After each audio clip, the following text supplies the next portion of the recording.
வருகின்ற நாட்கள் உங்களுக்கு நல்லதே நடக்கட்டும். அனைவருக்கும் வணக்கம். நம்ம இன்னைக்கு பார்க்க இருக்கிற ராசி துலா ராசி. துலா ராசி அப்படிங்கிறது ரொம்ப அருமையான ராசி. ஏன்னா 12 ராசிகள்லேயே சுக்கிரனோட ஆதிக்கத்தில் பிறந்தவங்க. அதனால ரொம்ப புத்தி கூர்மை நிறைந்தவங்க, எதையுமே சீர்தூக்கி பார்க்கக்கூடியவங்களா இந்த துலா ராசி என்பர்கள் இருப்பாங்க. நல்லதை கெட்டதை நல்லா அறிந்து வைத்திருக்கக்கூடியவங்க இந்த துலா ராசி என்பர்கள் அப்படின்னே சொல்லலாம். எதையுமே டக்குன்னு இறங்க மாட்டாங்க. கொஞ்சம் அலசி ஆராய்ந்து அதுக்கப்புறம் தான் எந்த ஒரு தொழிலாகட்டும் வியாபாரமாகட்டும் எல்லாத்துலேயுமே கொஞ்சம் பொறுமையாக அலசி ஆராய்ஞ்சிட்டு அதுக்கப்புறம் தான் இறங்கக்கூடியவங்களாக இருப்பாங்க. ரொம்ப சாமர்த்தியசாலி, ரொம்ப புத்திசாலித்தனமாக இருக்கக்கூடியவங்க இந்த துளாராசி என்பர்கள் அப்படின்னே சொல்லலாம். பேச்சு திறமை உங்களுக்கு சிறப்பாக இருக்கும். ஏன்னா சுக்கிரனோட ஆதிக்கத்தில் பிறந்தாங்க இல்லையா, அதனால் பேசியே பல காரியங்களை சாதிக்கக்கூடியவங்களாக இந்த துளாராசி என்பர்கள் இருப்பாங்க. என்ன ஒன்று முன்ஜாக்கிரதையாக இருக்கணும் அப்படிங்கிறதுக்காக கொஞ்சம் யோசிச்சுக்கிட்டே இருப்பாங்க. டக்குன்னு ஒரு முடிவு எடுக்க மாட்டாங்க.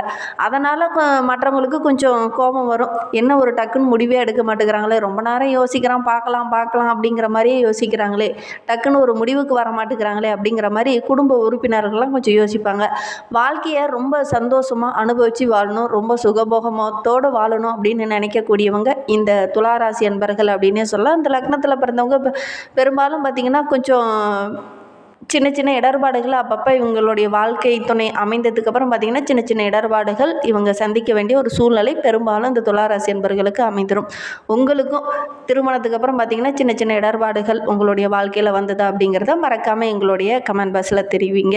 ஏன்னா இந்த துளாராசி என்பர்கள் சுக்கிரனோட ஆதிக்கத்தில் பிறந்ததுனால ரொம்ப அழகான தோற்றமுடையவங்களாக இருப்பாங்க. கருப்பாக இருந்தாலும் நல்ல ஒரு கலையாக இருக்கக்கூடியவங்களாக இவங்க இருப்பாங்க. காற்று ராசி என்பதனால எல்லாருக்கிட்டையும் ரொம்ப இனிமையாக பழகக்கூடியவங்க. இவங்க ஏழ்மையாக இருந்தால் கூட இவங்க இருக்கிற அந்த ரேஞ்சு பார்த்தா நல்ல ஒரு ஆடம்பரமாக நல்ல ஒரு வசதி படைத்த நபர்கள் போல் மற்றவங்களுக்கு தோற்றமளிக்கக்கூடியவங்களை இந்த துளாராசி என்பர்கள் இருப்பாங்க.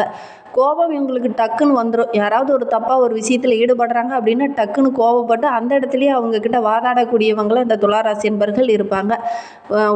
கூட இருக்கிறவங்க ஏதாவது தவறு செஞ்சுட்டாங்கன்னா உடனே அதை தண்டிக்கக்கூடியவங்களாக இவங்க இருப்பாங்க. அதே மாதிரி தொழிலையாகட்டும் வியாபாரத்துலையாகட்டும் யாராவது ஏதாவது சின்ன இடர்பாடை கொடுக்குறாங்க, தேவையில்லாத பிரச்சனை இழுக்கிறாங்க, தேவையில்லாமல் சட்டத்துக்கு புறமா ஏதாவது ஈடுபடுறாங்க அப்படின்னா டக்குன்னு அந்த இடத்துலையே அவங்களை கண்டிக்கக்கூடியவங்களாகவும் இந்த துளாராசி என்பர்கள் இருப்பாங்க. சரி, இவங்களுக்கு வருகின்ற 7 நாட்களும் எப்படி அமைந்திருக்கு, வருகின்ற 7 நாட்களும் உங்களுக்கு சாதகமாக இருக்கா பாதகமாக இருக்கா, கிரக அமைப்புகள் எப்படி இருக்குது அப்படிங்கிறது எல்லாமே இந்த வீடியோவில் ரொம்ப விளக்கமாக சொல்லியிருக்கோம். நிச்சயமாக இந்த வீடியோ உங்களுக்கு ரொம்பவும் பயனுள்ளதாக இருக்கும். அதனால வீடியோவை கடைசி வரைக்கும் பாருங்கள். நீங்கள் இப்போ தான் ஃபஸ்ட் டைமாக நம்ம சேனலை பார்க்குறதா இருந்தால் நம்ம சேனலை சப்ஸ்கிரைப் பண்ணிவிட்டு கூடவே இருக்கிற பெல் ஐக்கானையும் கிளிக் பண்ணிக்கோங்க. அப்போ தான் நாங்கள் போடுற ஒவ்வொரு வீடியோவுமே உங்களுக்கு நோட்டிஃபிகேஷனாக வரும். நீங்கள் துளாராசி அன்பராக இருந்தால் மறக்காமல் நம்மளுடைய சேனலுக்கு ஒரு லைக் கொடுத்துட்டு உங்களுடைய உறவுகள் வகையில் நண்பர்கள் வகையில் யாராவது துளாராசி அன்பர்கள் இருக்காங்க அப்படின்னா மறக்காமல் இந்த வீடியோவை அவங்களுக்கு ஷேர் பண்ணிவிடுங்க. துளாராசியில் நீங்கள் எந்த நட்சத்திரத்தில் பிறந்தீங்க, உங்களுடைய இஷ்ட தெய்வ பெயர் என்ன, உங்களுடைய குலதெய்வ பெயர் என்ன அப்படிங்கிறத மறக்காமல் எங்களுடைய கமெண்ட் பாக்ஸில் தெரிவிங்க. உங்களுக்கு ஜோதிட ரீதியாக ஏதாவது சந்தேகம் இருக்குது, ஜோதிடர்கிட்ட ஏதாவது ஆலோசனை வேணும், உங்களுடைய சுய ஜாதகத்தை பார்க்கணும், உங்களுடைய தசாபுத்தி கிரக அமைப்புகள் எப்படி இருக்குது அப்படின்னு தெரிஞ்சுக்கணும் அப்படின்னா டிஸ்கிரிப்ஷனில் ஜோதிடரோட வாட்ஸ்அப் நம்பர் கொடுக்கப்பட்டிருக்கு. அந்த நம்பருக்கு கால் பண்ணி முன்பதிவு செய்துக்கோங்க. உங்களுடைய சந்தேகங்களுக்கு நல்ல ஒரு தீர்வு கிடைக்கும். இந்த துளாராசி அன்பர்கள் எப்பவுமே உங்களுடைய குலதெய்வத்தை வழிபடுங்க. உங்களுடைய குலதெய்வத்தையும் உங்களுடைய தாய் தந்தையாரோட ஆசையும் இருந்தது அப்படின்னா நீங்கள் எடுக்கிற முயற்சி, தொழில், வேலை எல்லாமே உங்களுக்கு வெற்றியாக அமையும். எப்பவுமே உங்களுடைய குலதெய்வத்தை போய் வழிபட்டுட்டு எந்த ஒரு நல்ல காரியம் செய்கிறதா இருந்தாலும் செய்யுங்க. கண்டிப்பாக நீங்கள் எடுக்கிற முயற்சி எல்லாமே உங்களுக்கு வெற்றியாக அமையும். உங்களுடைய குலதெய்வ பெயர் என்ன அப்படிங்கிறத மறக்காமல் எங்களுடைய கமெண்ட் பாக்ஸில் தெரிவிங்க. உங்களுக்காக நாங்களும் பிரார்த்தனை பண்ணிக்கிறோம். சரி, வாங்க நம்மளுடைய துளாராசி என்பவர்களுக்கு வருகின்ற நாட்கள் எப்படி இருக்குது அப்படிங்கிறத பார்க்கலாம். தொழிலில் நல்ல ஒரு முன்னேற்றத்தை வருகின்ற வாரத்தில் இந்த துளாராசி என்பவர்கள் எதிர்பார்க்கலாம். ஏன்னா ராசியில் சுக்கிரன் தொழில் ஸ்தானத்தில் இருக்கிறார். அதனால் எடுக்கிற முயற்சி எல்லாமே இந்த காலகட்டத்தில் உங்களுக்கு வெற்றியாக அமையும். வாழ்க்கை துணை வழியிலையும் நல்ல ஒரு முன்னேற்றத்தை இந்த காலகட்டத்தில் எதிர்பார்க்கலாம். உங்களுடைய சுய கௌரவம் இந்த காலகட்டத்தில் அதிகரிக்கும் அப்படின்னே சொல்லலாம். உங்களுடைய பேருக்குன்னு தனி ஒரு மதிப்பு, தனி ஒரு அந்தஸ்து இந்த காலகட்டத்தில் கிடைக்கும். அதற்கான நேரம் இந்த காலகட்டத்தில் உங்களுக்கு அமைந்திருக்கு அப்படின்னே சொல்லலாம். நீண்ட நாளாக நீங்கள் ஒரு விஷயத்தில் செய்து முடிக்கணும் அப்படிங்கிற மாதிரி நினச்சிக்கிட்டே இருந்திருப்பீங்க. ஆனால் அதில் சின்ன சின்ன தடைகள், சின்ன சின்ன ஏமாற்றங்களை சந்திக்க வேண்டிய ஒரு சூழ்நிலை இருந்திருக்கும். ஆனால் இந்த காலகட்டத்தில் அதெல்லாம் டக்குன்னு நடக்கும். மனதில் நினச்ச அந்த காரியம் எல்லாமே இந்த காலகட்டத்தில் நிறைவேறதுக்கு இருக்கிறதுனால ரொம்ப ஒரு தன்னம்பிக்கை உள்ள நபராகவும் நல்ல ஒரு முன்னேற்றம் உள்ள ஒரு நபராகவும் வருகின்ற நாட்களில் இந்த துளாராசி அன்பர்கள் வளம் வர போகிறீங்க அப்படின்னே சொல்லலாம். ஒரு சுப நிகழ்வு உங்களுடைய குடும்பத்தில் இந்த காலகட்டத்தில் நடக்கும். அதுவும் உங்களுடைய தலைமையில் நடக்கக்கூடிய யோகம் இருக்குது. இந்த காலகட்டத்தில் ஒவ்வொரு விஷயத்திலையும் கொஞ்சம் யோசித்து செயல்படுறது ரொம்பவும் நல்லது.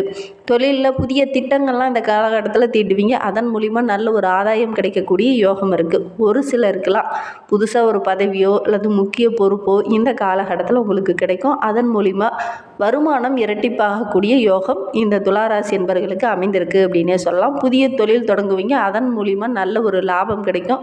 புதிய நண்பர்கள்லாம் கிடைப்பாங்க. அதன் மூலிமா நல்ல ஒரு லாபம் பெறக்கூடிய யோகம் இந்த துளாராசி என்பவர்களுக்கு இந்த காலகட்டத்தில் அமைந்திருக்கு. அரசியல் சார்ந்த தொழிலில் இருக்கிறவங்களுக்கு நல்ல ஒரு ஆதாயம் கிடைக்கும். அரசு பணியாளர்களுக்கு இந்த காலகட்டத்தில் ரொம்ப யோகமான வாரமாக வருகின்ற வாரம் அமைந்திருக்கு அப்படின்னு சொல்லலாம். அரசு பணியாளர்களுக்கெல்லாம் பதவி உயர்வு, மேலதிகாரியோட பாராட்டு, அதே மாதிரி ஏதாவது ஒரு கூடுதலாக ஒரு ஆதாயம் இதெல்லாம் கிடைக்கக்கூடிய யோகம் இருக்குது. வாங்கிய கடனெல்லாம் திருப்பி அடிச்சுட்டு ஒரு நிம்மதியான வாழ்க்கையை இனி இந்த துளாராசி என்பர்கள் வாழ இருக்காங்க அப்படின்னே சொல்லலாம். எந்த இடத்துல அவமானப்பட்டீங்களோ அந்த இடத்துல ஜெயிச்சு காட்ட போகிறீங்க. ஒரு துடிப்புள்ள ஒரு நபராக, நல்ல ஒரு பாராட்டுக்குரிய ஒரு நபராக இனி வருகின்ற நாட்களில் இந்த துளாராசி என்பர்கள் வளம் வர போகிறீங்க அப்படின்னே சொல்லலாம். திருமணத்தில் சின்ன சின்ன தடைகள், தேவையில்லாத பிரச்சனை இருந்தது இல்லையா, அது எல்லாமே வருகின்ற நாட்களில் சரியாகும் அப்படின்னே சொல்லலாம். திருமணமாகி நீண்ட நாட்களாக குழந்தை பேர் இல்லாதவங்களுக்கு நல்ல ஒரு குழந்தை பேர் கிடைக்கக்கூடிய யோகம் இருக்குது. ரொம்ப நாளாக நிலம் வாங்கிட்டோன்னா நம்ம ஒரு வீடு கட்ட முடியல அப்படின்னு நினச்சிட்டு இருக்கவங்க இந்த காலகட்டத்தில் முயற்சி பண்ணுங்கள். வீடு கட்டக்கூடிய யோகமெல்லாம் இருக்குது, முயற்சி பண்ணுங்கள். சகல சௌபாக்கியமும் கிடைக்கக்கூடிய ஒரு அற்புதமான வாரமாக வருகின்ற வாரம் இந்த துளாராசி என்பவர்களுக்கு அமைந்திருக்கு அப்படின்னே சொல்லலாம். கணவன் மனைவிக்கிடையே இருந்த அந்த சின்ன சின்ன இடர்பாடுகள், தேவையில்லாத பிரச்சனை இது எல்லாமே சரியாகி நல்ல ஒரு ஒற்றுமையாக வருகின்ற நாட்களில் எதிர்பார்க்கலாம்.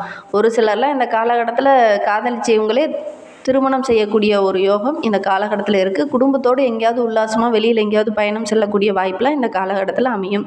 பெண்களுக்கு இந்த காலகட்டம் ரொம்ப சிறப்பாக இருக்குது அப்படின்னே சொல்லலாம். ஏன்னா இந்த காலகட்டத்தில் நீங்கள் ஏதாவது பொன் பொருள், ஆடை ஆபரணங்கள் வாங்கக்கூடிய அமைப்பு இருக்குது.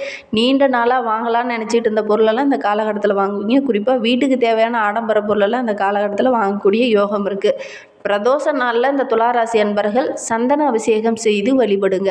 கண்டிப்பாக உங்களுடைய மனதில் இருக்கிற அந்த குழப்பம், தேவையில்லாத பயம் இது எல்லாமே சரியாகும். மனதுக்கு ரொம்ப அமைதி கிடைக்கும்.